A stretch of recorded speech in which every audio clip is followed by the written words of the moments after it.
আজ কিন্তু বিশেষ একটা দিন তো, কি দিনটা সেটা পরে বলবো। তো আমার সোনা পাপাকে নিয়ে আসলাম স্টাইল বাজারে কিছু কেনাকাটা করার জন্য। আমার সোনা পাপাটা খুব খুশি হয়েছে।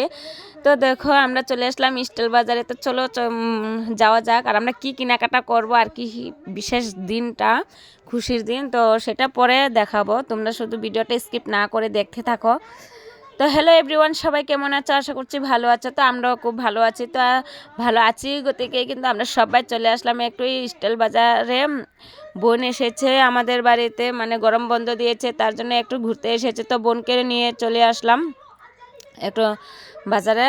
তো দেখো আমার ছেলেকে স্টাইল বাজারে নিয়ে আসলে কিন্তু অনেকটা পাগলা বানিয়ে দেয়। আর তোমরা অনেকেই জানো ছেলে মেয়ে কিন্তু এখানে আসলে খেলনা জিনিসই হোক বা কাপড় কানি কতটা যে খুশি খুশি হয়, মানে আর কি বলবো। তো আমার ছেলে কিন্তু এখানে আসলে কিন্তু কি নেবে কি না নেবে নিজে থেকে কিন্তু চয়েস করে নেয়।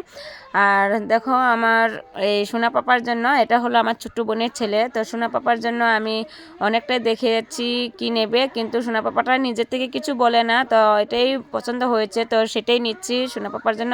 আর আমার ছেলে দেখো কি নেবে কি না নেবে, এই একটা না একটা পছন্দ করে বসে, মানে ভালো লাগুক বা না লাগুক কিন্তু তার কাছে ভালো লাগে।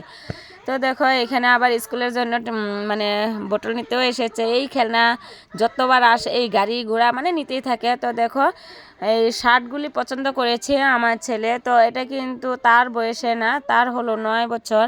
আর সেই শার্টটা হলো সাইজটা 6-7 বছর। তো সেটা কিন্তু আমার ছেলের জন্য অনেকটাই ছোট। তো সে কিন্তু এটা নেওয়ার জন্য অনেকটাই মর্জি করছে, কান্দাকুটিও করছে এটা নেওয়ার জন্য, কিন্তু এতটা ছোট নিয়ে এত কোনো লাভ নাই, পড়তে পারবো না। তো এখানে আসলেই কিন্তু কত ধরনের দিনে কাপড় কেনাকাটা তো করা হয় আর কি বলবো। আর কতদিন পরে পরে কিন্তু আমরা স্টাইল বাজারে চলে আসি, আর এখান থেকে কিন্তু আমরা বেশিরভাগ কাপড় টাপড় লয়। তোমরাও আসতে পারো, অনেকটা সুন্দর সুন্দর সফট, মানে পরে অনেকটাই আরাম। তো আমরা কিন্তু ঘুরে ঘুরে কেনাকাটা হয়ে গেছে। তো তোমরা তোমরা মানে তোমরা পাশে থাকো, দেখতে থাকো আরও কি কেনাকাটা করি। তো আমরা একটু নিচে চলে গেলাম। তো নিচে কিন্তু আমরা বড়দের জিনিসও আছে, তো বড়দের জন্য কিছু একটা কেনাকাটা করেছি। তারপরে এখানে কাউন্টারে আসলাম এই বিল দেওয়ার জন্য। তো কাউন্টারে বিল দেওয়ার শেষ, তো চলে আসলাম বিশেষ দিনটার জন্য। তো বিশেষ দিনটা কি তোমরা বুঝতেই পেরেছে, এই যে চলে আসলাম কিন্তু আমরা রেস্টুরেন্টে। এখানে থেকে আমরা কেক নিয়ে যাব, কারণ সোনা পাপাটার জন্মদিন। তো সবাই একটু আমার সোনা পাপাকে আশীর্বাদ করে নিও। তো দেখো আমি কিন্তু তাদেরকেই পছন্দ করতে দিয়েছি কোন কেকটা ভালো হবে। তো তারা কিন্তু পছন্দ করে একটা নিয়েছে। আর কেকটা হলো দেখো, এটাও বেশি খারাপ না, মোটামুটি ভালোই আছে, কিন্তু তাদের লাগে এই চকলেট কেক। তো বাচ্চারা কিন্তু চকলেট কেক খেয়েই ভালোবাসে। তো দেখো চকলেট কেকটাই নিয়ে নিল। তো সেটার প্রাইস হলো 600 টাকা। তো সেটাই নিয়ে নিলাম। তো উপরে তো নামটা লেখা যায় না, কারণ উপরে নামটা লেখলে কিন্তু কেকটা কাটা পড়ে যায়, নামটাও কাটা পড়ে যায়। তো নামটা তো কাটতে লাগে না। তো আমি বলে দিলাম দোকানিকে মানে নিচে নামটা লিখে দেওয়ার জন্য। তো দেখো নিচে নামটা লিখে দিল আমার সোনা পাপার। তো তোমরা শুধু দেখতে থাকো, ঘরে গিয়েও আয়োজন করতে হবে। এই তাদেরকে নিয়ে এতটা রাত্রে হয়ে গেছে, ঘরে গিয়ে আবার সব কিছু মানে মানে আয়োজন করতে হবে। তো আমরা কিন্তু এত বড় করে বার্থডে সেলিব্রেশন করব না, নিয়মটা রাখার জন্য আর ছেলে মেয়েকে খুশি করার জন্য কিন্তু আমরা অতটুকু করতেই লাগে। তো শুধু কেকটাই কাটবো, আর ঘরের মানে ধরো বাচ্চা কাচ্চা আশেপাশে একটু ডেকে মানে মিষ্টি মিষ্টি দেওয়া হবে সেটুকুই কিন্তু। আর এত বড় সেলিব্রেশন করব না, কারণ আমার মায়েরও শরীরটা অসুস্থ, তোমরা সবাই জানো। তার জন্য কিন্তু বার্থডে সার্থডে এত করব না, কিন্তু ছেলে মেয়ের খুশির জন্য কিন্তু এতটুকু করতেই হয়। তার জন্য কিন্তু আমরা এতটুকুই করি, আর এতটুকুই কিন্তু আমার ছেলে মেয়ে খুশি থাকে। তো দেখো আমার ছেলে বলেছে মা আমি রসমালাই খাবো, তো আমি 3জনকে রসমালাই দিয়ে দিলাম। তো তারা খেয়ে দিয়ে তারপরে এখন চলে আসলাম ঘরে। তো ঘরে ঘরে যেতে যেতে একটু টাইম হয়ে গেল, রাত 8টা বেজে গেছে। ঘরে গিয়ে তো একটু মানে সাজানো গোছানো করতে হবে, যে জায়গাটার মধ্যে কেকটা কাটবে। তো আর কি বলবো, তোমরা পাশে থাকো। দেখো টোটো পাচ্ছিলাম না, অনেকটাই রাত্র হয়ে গেছে। আমরা 4জন মিলেই গিয়েছিলাম। তো টোটো একটা ডেকে এনে তারপর ঘরে চলে আসলাম। তো ঘরে চলে এসে দেখো এখানে কেক বেলুন টেলুন অনেক খুশিতে ছেলে মেয়ে মানে ফুলাচ্ছে। আর আমি এদিকে একটু শর্টকাট করে দিলাম, এত ভালোভাবেও না। তো আমি ভিডিও বানানোর জন্য একটা পর্দা এনেছিলাম, সেটাই কিন্তু টানিয়ে দিলাম ভাইয়ের ঘরে। তো একটু দেখো আমার ডেকোরেশনটা কীরকম হচ্ছে একটু বলে যাও। আমরা তো এত মানে প্যান্ডেলের কাজ করি না, জেনে তেনে আমি একটু ডেকোরেশন করলাম, আর কেরম হয়েছে তোমরা কমেন্টে বলে যেয়ে কিন্তু।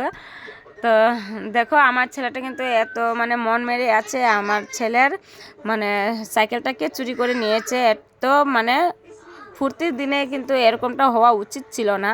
তো তার পাপা ফোন করে বলেছে আমার ছেলে কিন্তু এখান থেকে উঠে গিয়েছে, কেক কাটছিল না, তার সঙ্গে আমরা সবাই বলছি সাইকেল পেয়েছে পেয়েছে তো চল, কিন্তু সে মনটা কিন্তু মানে অনেকটাই খারাপ করে দিল।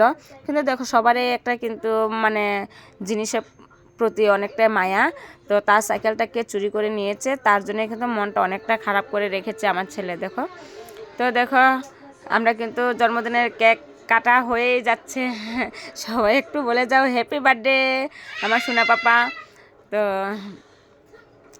কেক কাটা হয়ে গেছে।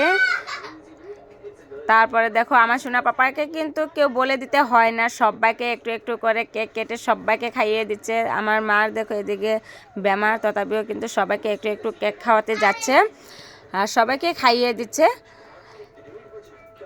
সেটাই কিন্তু আমি একটু একটু করে তুলে ধরছি, কেউ কিছু মনে করো না। আমার ভিডিওটা কেমন হয়েছে শুধু খালি একটু বলে যেও। হয়তো আমি ফেসবুকে কাজ করি, তার জন্যই আমি একটু একটু করে সব কিছুই তুলে ধরি, সেটা নিয়ে অনেকে হিংসা করে, তো আমি কিছু মনে করি না। যে যেরকম ভাবো ভাবতে থাকো, আমার কাজ আমি করতে থাকি।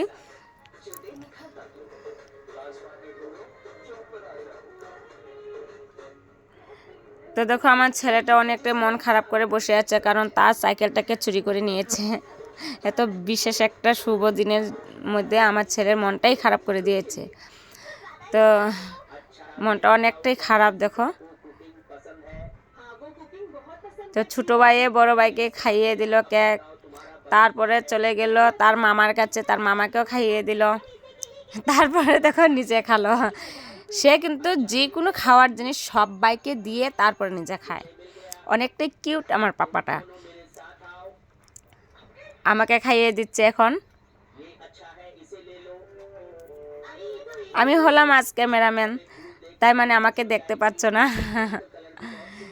তো কেক কাটার পরে এই যে রেডিমেড খাওয়ার জিনিসটা যে আনা হয়েছিল, মিষ্টি ভুজিয়া আর কী কী, সেটাই কিন্তু আমার বোনে একটু ভেড়ে দিচ্ছে সবাইকে, আর আমি কেকটা কেটে কেটে দিচ্ছি।